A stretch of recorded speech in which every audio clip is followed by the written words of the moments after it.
Olá, pessoal. Sejam bem-vindos ao nosso curso de Engenharia de Software em Exercícios focado na banca CESP. Curso bastante solicitado, né? Eu estou sempre monitorando os pedidos de vocês, as solicitações, e muitas vezes chegam esse tipo de solicitação para cursos de exercícios e mais aulas focadas em bancas organizadoras específicas, né? Vocês sabem que eu já gravei várias aulas de exercícios para outras bancas, por exemplo, para FCC, né, para Carlos Chagas. Vocês vão encontrar várias aulas minhas focadas tanto em engenharia de software como em governança e gestão de TI. E também para o CESP, eu já gravei, foi uma das primeiras aulas de exercícios que eu gravei, acho que já tem mais de um ano, para o CESP focado em governança de TI. Tava faltando gravar as aulas de engenharia de software em exercícios para o CESP. Engenharia de software, como vocês sabem, é um assunto, uma disciplina longa, né, com vários temas, vários assuntos dentro dela. Vocês já devem ter visto o meu curso completo de engenharia de software, então vocês já devem lembrar aí que tem vários assuntos para a gente cobrir. Esse primeiro módulo aqui, que na verdade está dentro desse curso de engenharia de software em exercícios que vai ter vários módulos, ele vai seguir a estrutura e a forma de trabalho já tradicional dos nossos cursos de exercícios, tá? O Centro de Seleção e Promoção de Eventos da Universidade de Brasília, mais conhecido como CESP, é uma das maiores bancas organizadoras do país, né? Vocês devem saber, responsável por provas aí de vários cargos, de vários órgãos importantes de tecnologia de informação, né? Estou falando de TCU, MPU, Polícia Federal, que vai ser CESP agora, a prova vai ser agora em breve, agências reguladoras, diversos tribunais, dentre outros, tá? Então, ao longo do curso, a gente vai resolver questões sobre todos aqueles assuntos que a gente estudou no nosso curso teórico completo de engenharia de software, né? Como eu falei para vocês, é um curso longo, tem vários temas, vários assuntos, disciplinas dentro dele.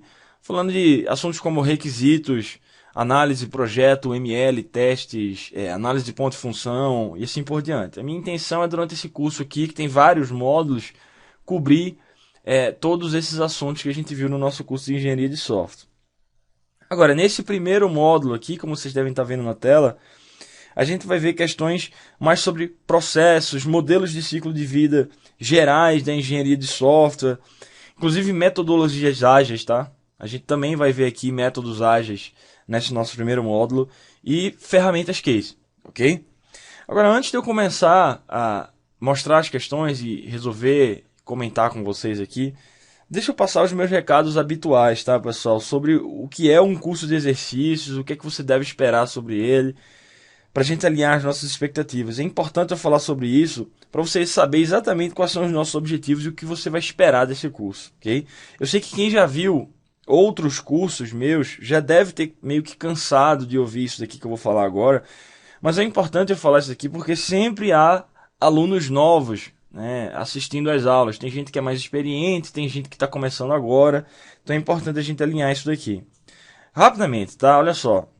Primeiro, a coisa mais óbvia de todas, mas que muita gente se esquece, é que isso daqui é um curso de exercício, certo? Então, o nosso objetivo é de resolver o máximo de questões possível da maneira como elas são cobradas pela banca organizadora, que nesse caso daqui é o CESP. Então é importante que você tenha essa informação em mente, porque isso significa algumas coisas. Primeiro, eu parto do pressuposto que você já estudou a teoria sobre todos esses assuntos nas nossas aulas teóricas. Ou pelo menos estudou sozinho em casa, enfim. Mas que você tem uma base de teoria sobre todos esses assuntos aqui que a gente vai ver, né? A gente vai começar aqui com processos de software, métodos ágeis, ferramentas case. Eu estou partindo do pressuposto que você já estudou isso daí no livro, ou pelo menos já viu a minha aula teórica sobre isso daí. Por quê? Porque eu parto desse pressuposto. Porque eu não vou ficar explicando a teoria do zero de novo. Certo? Eu vou até revisar algumas coisas quando for necessário, né? Vocês já devem, quem já viu o curso de exercício meu já deve estar acostumado com isso, mas eu não vou explicar do zero de novo essas coisas, ok? Isso aqui é um curso de exercícios.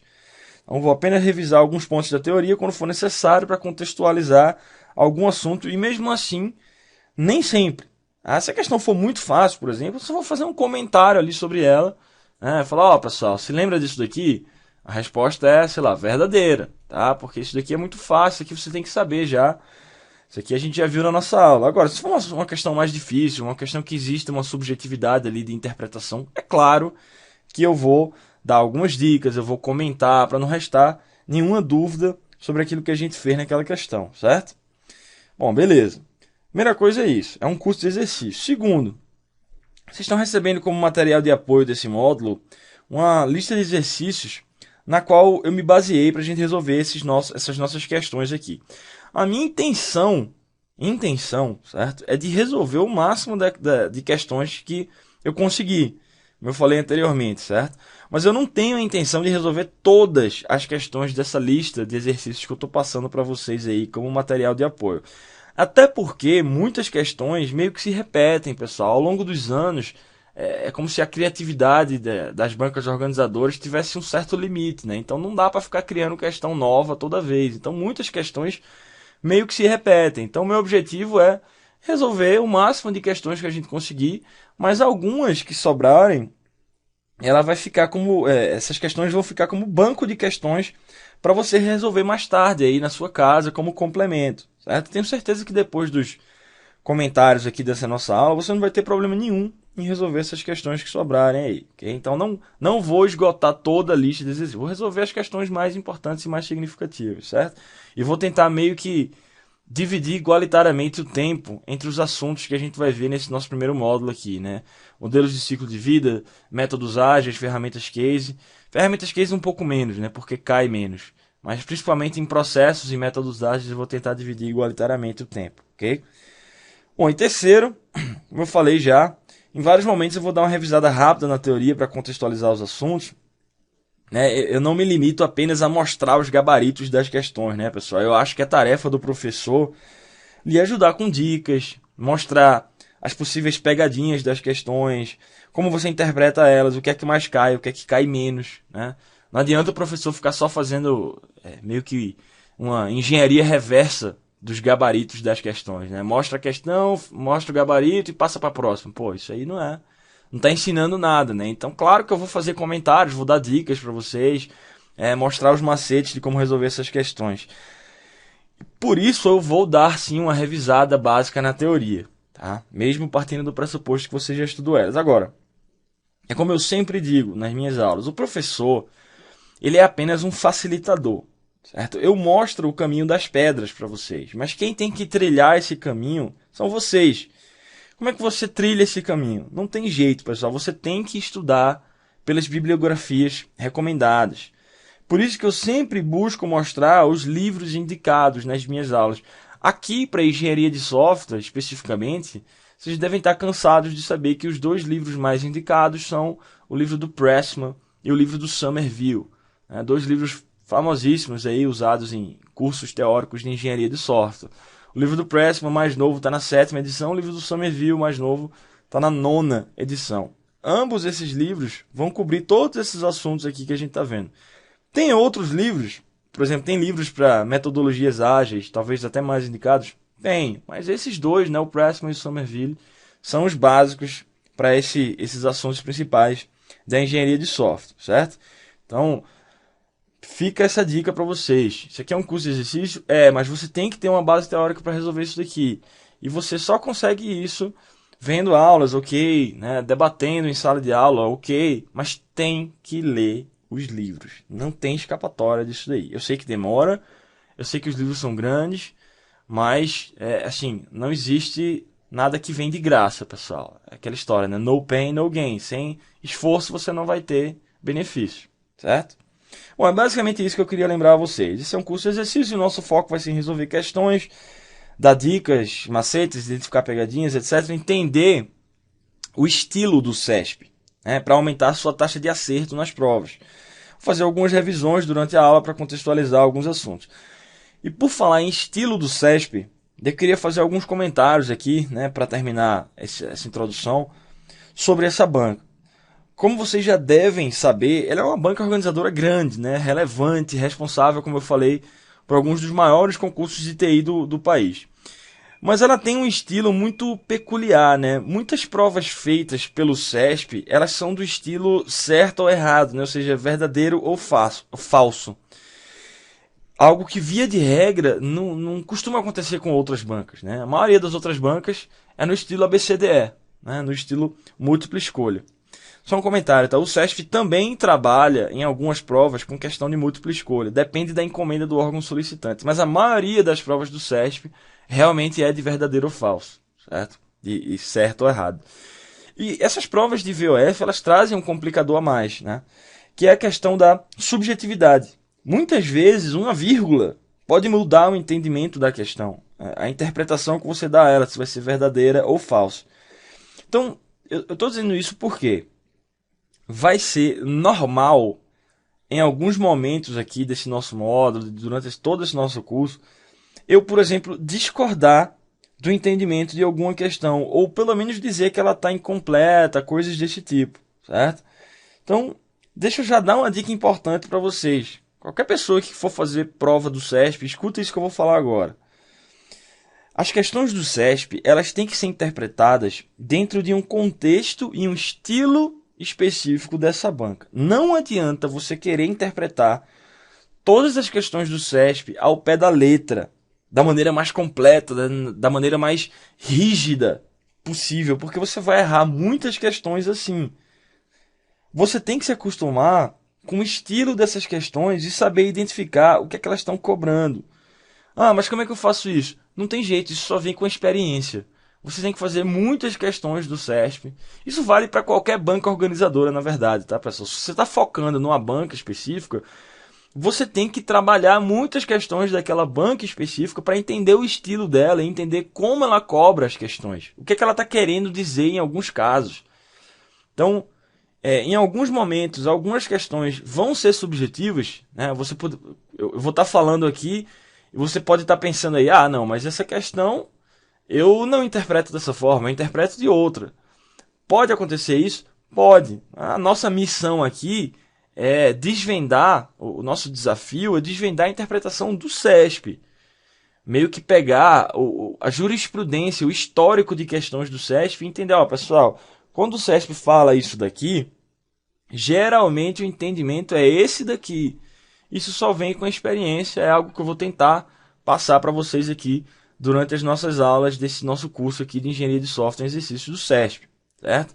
Já tenho vários anos de experiência fazendo questões dessa banca, eu vou tentar passar esses macetes aqui para vocês. Então, se acostumem com isso. Não tentem interpretar 100% ao pé da letra todas as questões do CESP. Algumas questões são ao pé da letra, sim. Essas são as mais fáceis. Agora, as mais complicadas, as mais subjetivas, exigem um grau de interpretação. Ok? Então se acostumem com isso daí, já fica esse recado para vocês. Bom, beleza. Eu já falei demais. Vamos começar a nossa aula. Lembrando que ao longo dela, a gente vai ver questões de modelos de ciclo de vida, né, para onde a gente vai começar daqui a pouco. Depois, métodos ágeis e ferramentas case. É basicamente isso que a gente vai ver nesse primeiro módulo aqui do nosso curso. Beleza? Ok, pessoal. Então, vamos lá. Questões gerais, né, para começar aí sobre conceitos gerais de engenharia de software e questões sobre modelos de ciclo de vida. Vamos lá, vamos ver a primeira aqui. Olha só. Existem vários modelos de desenvolvimento de software, cada um com suas particularidades. Assinale a opção correta. Olha aí, falei para vocês que o CESP tem questões tanto de VOF como de múltipla escolha, certo? Depende do concurso, depende do órgão solicitante, é adotado um estilo ou outro. Aqui, como vocês estão vendo, é uma questão de ABCDE, que é um pouco mais fácil até, né? Não tem essa subjetividade toda para a gente começar. Está falando de modelos de ciclo de vida. Eu vou dar uma revisada rápida nisso daqui, pessoal, já para a gente se livrar dessa revisão teórica que a gente tem que fazer, tá? Modelos de ciclo de vida, modelos de desenvolvimento de software, são aqueles modelos que a gente estudou no nosso curso teórico, né? Modelo em cascata, prototipagem, iterativa incremental, espiral e assim por diante. Vamos dar uma olhada rápida nisso daqui, só para vocês relembrarem o que isso significa. Olha só. Tá aí, troquei aqui para os slides teóricos, modelos de ciclo de vida. Olha só, são uma representação abstrata e simplificada do processo de desenvolvimento de software apresentada a partir de uma perspectiva específica. O que quer dizer abstrato e simplificado? Um modelo de ciclo de vida, pessoal, ele foca só no essencial, só nas etapas, nas atividades básicas que estão envolvidas ali num processo específico de desenvolvimento de software. E normalmente são apresentados a partir de uma perspectiva específica, Que perspectivas podem ser essas? Perspectivas de papéis, perspectivas de artefatos, e normalmente a perspectiva mais comum, na verdade, é a perspectiva de atividades, né? Você sequencia ali as atividades daquele processo específico de desenvolvimento de software. Isso aqui é um modelo de ciclo de vida. Normalmente contém o esqueleto do processo, a ordem de precedência das atividades, né? O que é que vem antes do que, e os principais produtos de trabalho gerados. Beleza? Ok. Os modelos mais conhecidos que a gente estudou na nossa aula, inclusive, são os modelos em cascata, prototipagem, métodos formais, modelo em espiral e modelo incremental, né? Ou iterativo e incremental, como a gente viu, certo? Vamos dar uma revisada neles aqui, porque todos eles vão ser, praticamente todos eles vão ser comentados nessa primeira questão, então vai servir para a gente resolvê-la, certo? Olha só, modelo em cascata. É um modelo clássico, teve sua origem na indústria de manufatura e construção. É o primeirão, né, pessoal? Lá na década de 60, quando não existia ainda iniciativas para organizar os processos de desenvolvimento de software, né, para dar esse esqueleto do processo, a ordem das atividades, os principais papéis envolvidos, as disciplinas envolvidas, não existia nada disso. A primeira tentativa foi de organizar o desenvolvimento de software de uma maneira sistemática e sequencial, né, que vinha lá das engenharias clássicas, né? Engenharia de software, pessoal, é algo relativamente recente. Mas antes da engenharia de software já existia a engenharia civil, já existia a engenharia elétrica, já existiam outros tipos de engenharia, certo? É uma estrutura composta por várias etapas que são executadas de forma sistemática e sequencial. Como eu falei, na falta de uma abordagem mais estruturada, foi a primeira tentativa de formalizar uma metodologia de desenvolvimento de software. Quem lembra da nossa aula teórica já sabe que tem várias desvantagens de você utilizar o cascata, né? Porque ele não trata bem os riscos, porque ele progride de uma forma sistemática e sequencial, e você, por exemplo, só passa da etapa de requisitos para a etapa de desenvolvimento depois que você tratou todos os requisitos, mas isso demora muito e pode haver muitas mudanças aí no meio que não são tratadas, então você acaba desenvolvendo um requisito que já está desatualizado, certo? Sistemático e sequencial, pessoal. Essas são as palavras-chave do modelo em cascata. Sistemático e sequencial de que forma? Tá aí o modelo em cascata do Pressman. Todos os autores, cada um deles, normalmente tem uma forma diferente de retratar o modelo em cascata. O Pressman tem essa maneira daqui, o Somerville tem essa outra daqui, ó, desse próximo slide que eu estou mostrando para vocês. Mas independente da forma e do autor que você utilize, eles sempre seguem mais ou menos a mesma lógica. Você começa com alguma maneira de modelar o negócio e mapear as suas necessidades, que é o que o Somerville chama de definição de requisitos. Depois você passa para a parte mais arquitetural, né, de projeto do sistema. Depois você codifica, testa e implanta esse seu produto, esse seu software no seu ambiente-alvo. Qual é a grande característica do cascata, como eu falei? Para você passar de uma caixinha para outra, por exemplo, de definição de requisitos para projeto de sistema, você tem que terminar todos os requisitos antes de fazer o projeto. Para você passar de projeto para codificação, você tem que terminar o projeto de todo o seu sistema para depois começar a codificar a primeira linha de código e assim por diante, certo? É isso que eu quero dizer com sistemático e sequencial. O modelo em cascata, ele é bom por um lado porque ele organiza as atividades numa sequência bem definida, né, a sequência. Ele funciona bem, eu não estou dizendo que o cascata não funciona bem para nada, ele funciona bem, só que para requisitos estáveis e bem compreendidos. O problema, pessoal, é que na maioria das vezes, quando a gente vai desenvolver software nas empresas, nas organizações, os requisitos eles não são bem compreendidos, eles são complexos e eles são instáveis, eles mudam demais. Então o cascata ele não trata bem essas mudanças, porque enquanto você está numa caixinha daquela resolvendo os requisitos, você pode passar muito tempo ali. Pode ser que os requisitos mudem e você nem perceba isso e aí você vai codificar um requisito desatualizado. É isso que eu estou falando ali no final. O cascata atrasa a redução de riscos, certo? Aí, ó, você vem nas etapas de requisitos, projeto e codificação, seguindo esse gráfico aí, de uma maneira bem suave, né, com uma linha praticamente linear, subindo ali no progresso do desenvolvimento. Mas quando você chega na integração, nos testes integrados, já mais no final do projeto, né, na validação desse produto, você percebe que houve uma falha nas especificações iniciais, aí você tem todo um atraso na entrega desse produto, certo? Beleza, esse foi o cascata. Aí o cascata ele segue basicamente essas fases básicas do planejamento análise, especificação, projeto, codificação de um produto, de um ciclo de vida de um produto de software, pessoal. Eu não vou falar sobre isso daqui porque isso tem basicamente a ver com aquelas fases ou etapas do cascata que a gente viu, tá? Primeiro você tem que ter uma forma de planejar, esboçar scope e requisitos. Depois você faz um refinamento sobre esses requisitos para entender o problema, é o que eu chamo de análise e especificação de requisitos. Depois você vai incorporar arquitetura sobre esses seus requisitos, é a fase que a gente chama de projeto. Com seu projeto feito e arquitetura montada, você vai implementar os seus requisitos, traduzir isso daí em código, né, a fase de implementação. Depois você vai testar esse código e implantar, operar e dar manutenção nesse produto no seu ambiente-alvo. Tá? Essas são as fases básicas do ciclo de vida de qualquer software, ok, pessoal? Independente do modelo de ciclo de vida a ser seguido. Beleza. Um outro modelo de ciclo de vida é o de prototipagem evolucionária e prototipagem descartável, ou simplesmente prototipagem, né? Primeiro tipo, prototipagem evolucionária, ambos, pessoal, eles trabalham com protótipos, tá? Mas o primeiro tipo aqui, o evolucionário, ele trabalha junto aos clientes para evoluir o sistema a partir de uma especificação inicial resumida. Você deve começar com os requisitos mais bem compreendidos para você ir adicionando funcionalidades à medida que o cliente as propõe. Por que a gente chama de prototipagem evolucionária, pessoal?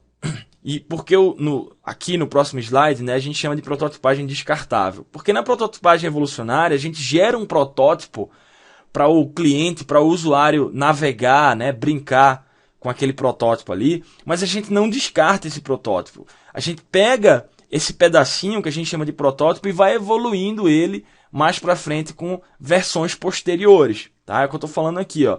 Você vai evoluindo, isso pode gerar alguns problemas. Por exemplo, como você está sempre evoluindo, você nunca tem uma versão final. Olha só, o sistema está sempre evoluindo, nunca está terminado, né?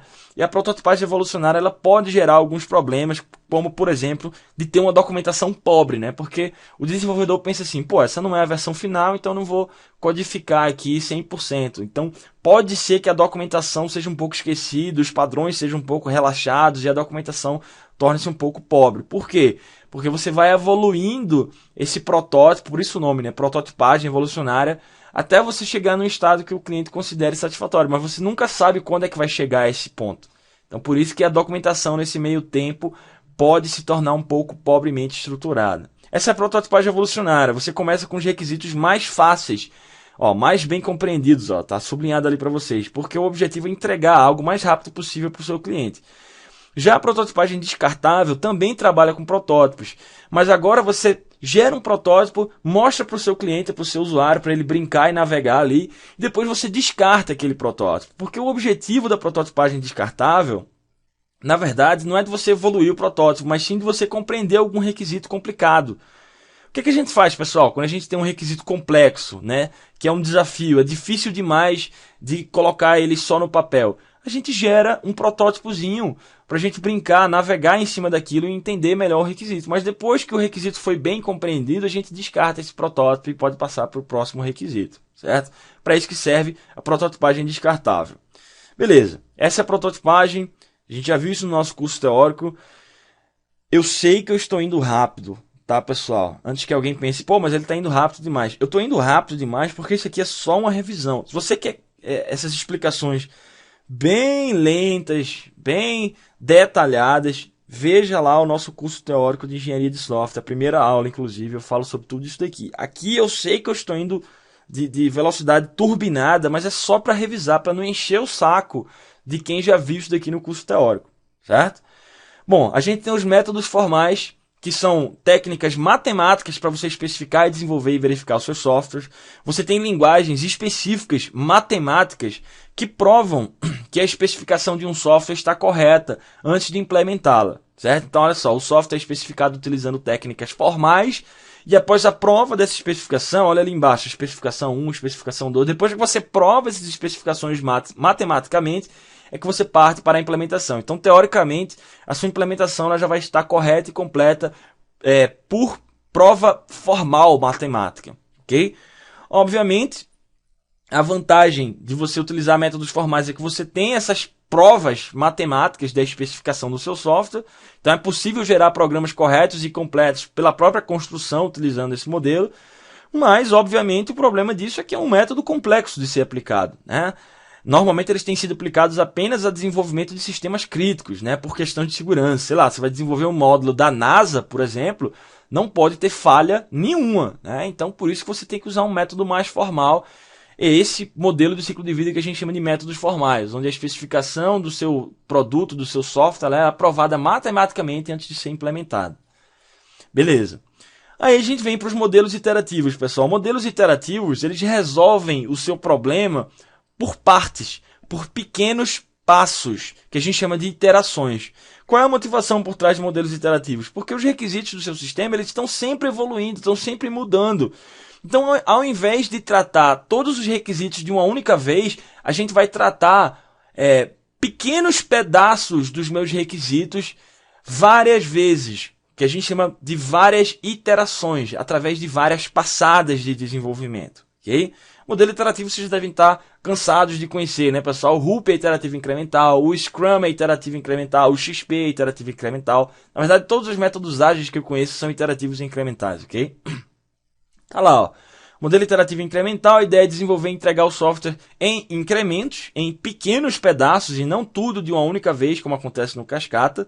A gente vai definindo os requisitos ao longo do projeto e não tudo de uma única vez no começo, tá? Sempre antes do desenvolvimento do incremento mais atual, a gente dá uma refinada naquele requisito e desenvolve aquele requisito. Depois a gente passa para o próximo incremento, aí refina o requisito e desenvolve e assim por diante, de acordo com a priorização do que é mais ou menos crítico para você, certo?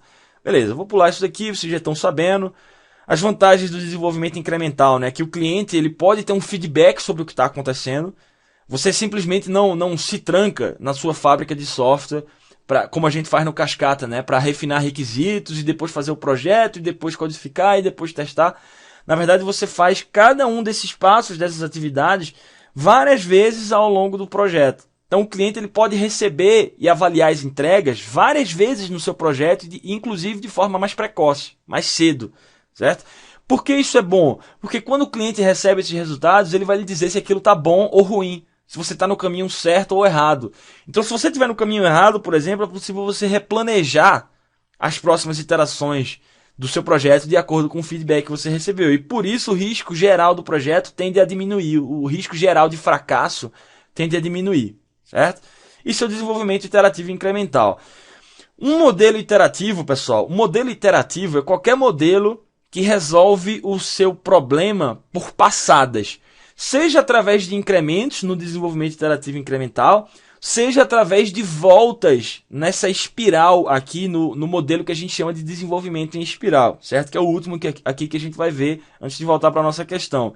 Processo, ao invés dele ser representado como incrementos, ele é representado como uma espiral. Cada volta na espiral representa uma fase no processo. Por exemplo, a fase de desenvolvimento de conceito, depois a fase de desenvolvimento de produto, depois a fase de implantação e manutenção. Não há fases fixas, tá, pessoal? Há fases propostas pelo modelo, mas você não é obrigado a seguir esses loops na espiral da maneira como ele aparece na espiral. Você pode escolher as fases na medida do que for necessário para o seu projeto, certo? Qual é a grande diferença do modelo em espiral em relação aos outros, pessoal? Foi o primeiro modelo de desenvolvimento de software a acrescentar aspectos gerenciais ao desenvolvimento de software. Análise de riscos. Anote isso daí, isso aí é crítico, tá? Toda questão de concurso cobre isso daí sobre o modelo espiral. Qual é a grande diferença do espiral para os outros modelos de desenvolvimento de software? Análise de riscos, certo? Espiral é isso daqui, né, pessoal? Você tem quadrantes aí de planejamento, tá lá, a análise de riscos, tá? Que é sempre obrigatória no espiral. Análise de riscos é um quadrante obrigatório no modelo em espiral. Engenharia e avaliação do cliente. E você vai girando nessa espiral aí e executando essas atividades de planejamento, análise de riscos, engenharia, avaliação, na medida das suas necessidades, certo? Por exemplo, pode ser que nem sempre você tenha atividades de engenharia. Análise de riscos sempre tem, tá? Mas pode ser que nem sempre você tenha engenharia, porque você está no início ainda, você está desenvolvendo um conceito. Tudo bem, você vai ter planejamento e análise de riscos só, por exemplo. Você dá a volta na espiral e vai para o próximo ciclo, onde você pode adicionar mais atividades na medida do que for necessário, ok? Beleza. Com isso, a gente mata todos esses modelos de ciclo de vida aqui que eu queria revisar com vocês. Tem muito mais coisa para falar sobre isso? Tem muito mais coisa. É por isso que eu gravei um curso teórico onde eu passei 2 horas falando só sobre esses modelos aqui. Quando aparecerem coisas novas, porque eu falei o básico, né, a característica básica aqui sobre esses modelos. Quando aparecerem coisas novas nas questões que a gente vai fazer agora, eu vou relembrando para vocês, tá? Mas eu fui rápido de propósito aqui para não ficar enchendo o saco de quem já lembrava, de quem já estudou, de quem já fez a tarefa de casa sobre esses modelos aqui. Não é o nosso objetivo ficar vendo essa teoria do zero, como eu falei para vocês. Nosso objetivo é isso daqui, ó. É resolver questões. Ok? Então vamos resolver essa questão aqui para terminar esse trecho aqui, para ele não ficar muito longo. E aí nos próximos a gente já se livrou dessa base teórica, né? A gente pode ir mais rápido, ok? Vamos lá, ó. Como eu falei, existem vários modelos de desenvolvimento de software, cada um com suas particularidades. Assinar a opção correta. Letra A. No modelo de desenvolvimento em cascata, a primeira etapa é a modelagem do sistema. Falso, pessoal. No modelo de desenvolvimento em cascata, independente do nome que você dê à primeira etapa, é o que eu falei, cada autor, cada pesquisador tem um nome diferente para as etapas do cascata. Somerville tem os nomes das suas etapas, o Pressman tem outro, mas não interessa o nome. Interessa a ideia, o conceito por trás de cada etapa. A primeira etapa do desenvolvimento em cascata nunca vai ser a modelagem já do sistema. Veja, modelar o sistema, pessoal, é fazer análise e projeto do sistema, do software, do produto. É fazer arquitetura do produto. Isso é modelar um sistema. Diagrama de classe, diagrama de implantação, diagrama de sequência. Nunca vai ser a primeira etapa do cascata. A primeira etapa do cascata sempre vai ser algo mais focado no negócio e não no sistema que você está desenvolvendo. Quando eu digo focado no negócio, eu estou falando escopo, requisitos, viabilidade, certo? Isso é que vai ser sempre a primeira caixinha do modelo em cascata. E não já modelar o sistema focando na arquitetura dele. Isso já é projeto em diante. Falsa essa letra A. No modelo de desenvolvimento incremental, da mesma maneira que no modelo em cascata, é possível a solução dos riscos logo no início do projeto. Falso, porque no modelo em cascata, já falei para vocês, eu acumulo riscos. Eu não resolvo riscos logo no início do projeto. No desenvolvimento incremental, sim, é possível fazer isso. Mas ele disse que da mesma maneira que o cascata, não. Cascata não permite a solução de riscos logo no início do projeto, certo? Ele acumula riscos e você só vai ter uma visibilidade maior mais para frente, mais para o final do projeto, tá? Perto dos testes integrados e implantação do produto. Falsa letra B. Letra C. A metodologia de prototipagem evolutiva é uma abordagem que visualiza o desenvolvimento de concepções do sistema conforme o andamento do projeto, por meio de protótipos visuais. Ué, certo, né, pessoal? Que eu falei, existem 2 tipos de prototipagem, a evolutiva e a descartável. A prototipagem evolutiva, ela vai desenvolvendo concepções do seu sistema, desenvolvendo versões de protótipos que você não joga fora. Por isso que o nome é prototipagem evolucionária, porque você evolui os protótipos, certo? Então, realmente, você vai desenvolvendo concepções, né, versões de protótipos do seu sistema conforme o andamento dele, e esses protótipos podem ser visuais, e normalmente são visuais para o seu cliente ver a interface, navegar, brincar. Sim, não tem problema nenhum ser protótipo visual. Normalmente é protótipo visual. Ele não disse que sempre era protótipo visual, tá? Ele disse que por meio de protótipos visuais isso pode acontecer. Realmente, verdadeira a letra C, a resposta da questão. Ok? Vamos ver o erro da D e da E para fechar esse trecho, pessoal. O modelo de desenvolvimento ML já está falso daí. Certo? Eu sei que isso não tem nada a ver com o que a gente está vendo aqui, tem a ver com ML. Mas quem viu a aula de ML, lembra que eu falei, o ML, pessoal, é uma linguagem. Não é um modelo de desenvolvimento, não é um processo de software. Enfim, não é nada disso, é só uma linguagem. Certo? Então, não é nem modelo de desenvolvimento, nem metodologia de desenvolvimento orientada a objetos, como está falando aí na letra D. O ML é só uma linguagem de modelagem visual. Certo? Falsa letra D. E a letra E, o desenvolvimento em espiral, né? Por isso que eu revisei, né, pessoal? Porque tá vendo que essa questão, ela tá cobrando quase tudo que a gente viu. Questão bem feita até, tá? Tem que conhecer vários modelos para saber responder ela. Ó, letra E, o modelo em espiral que tem a codificação como segunda etapa gera o código do sistema mais rápido que a prototipação. Falso, pessoal. Primeiro, não necessariamente a codificação vai ser mais rápida do que a prototipação. Na verdade, prototipação, até por ter esse objetivo de gerar alguma coisa o mais rápido possível para o cliente, tende a ser até mais rápido. E outra coisa, a codificação é a segunda etapa do espiral? Não. Por exemplo, o segundo quadrante que eu mostrei lá do espiral do Boehm, né, que é o autor clássico do espiral, é o quadrante de análise de risco. Tem nada a ver com codificação. Certo?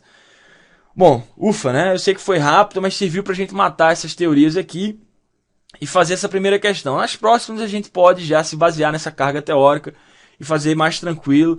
Ao mesmo tempo que vai ser um pouco mais rápido, né? Porque a gente já se livrou disso, vai ser mais tranquilo porque você já está com essa revisão na sua cabeça, certo? A resposta a essa questão aqui da tela, letra C, prototipagem evolucionária ou evolutiva, ela realmente desenvolve concepções do seu sistema e isso pode ocorrer por meio de protótipos visuais que são disponibilizados para o seu cliente, para ele navegar em cima daquilo ali. Verdadeira letra C é a resposta da questão, beleza? Bom, ok, volto daqui a pouco com mais questões dessa primeira parte aqui, inclusive questões sobre conceitos gerais, né, da engenharia de software. O que é engenharia de software, o que é um modelo de processo e coisas desse tipo, ok? Volto daqui a pouco, até já.